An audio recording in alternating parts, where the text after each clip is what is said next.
భద్రాద్రి కొత్తగూడెం జిల్లా అక్షరాపేటలో ప్రజా సమస్యలు తెలుసుకోవడానికి హలో శుభోదయం ప్రోగ్రాం ఏర్పాటు చేసిన ఎమ్మెల్యే జారె ఆదినారాయణ తెల్లవారుజాము నుంచి ఇంటింటికి వెళ్లి సంక్షేమ పథకాలు అందుతున్నాయా లేదా అని తెలుసుకున్నారు. సీసీ రోడ్లు, డ్రైనేజీలు కావాలని స్థానికులు అడగడంతో త్వరలోనే సమస్యలు పరిష్కరించి మౌలిక వసతుల విషయంలో తగు చర్యలు తీసుకుంటారని హామీ ఇచ్చారు. ఎన్నికల సమయంలో ఇచ్చిన 6 గ్యారంటీల హామీకి కట్టుబడి ఉన్నామని, 6 గ్యారంటీలు లబ్ధిదారులకు పారదర్శకంగా అందిస్తామని, నియోజకవర్గంలో ప్రజలకు ఏ సమస్య ఉన్నా నేరుగా తనను వచ్చి కలవవచ్చని అన్నారు.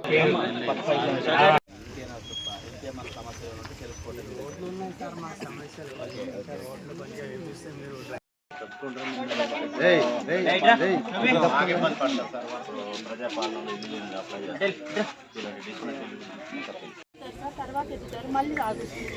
పిల్లలతో ఇబ్బంది కదా సార్, చెతుక్కు వల్ల ఉంటే నేను చెప్తున్నాను.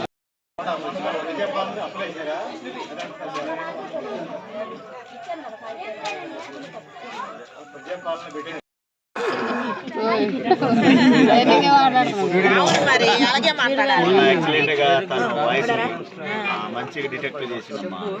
అంటే ప్రజెంటేషన్ చాలా బాగా చేసింది. ఆ మేడం మీలో ఉన్నారు, మేడం మీలో ఉన్నారు. ఈ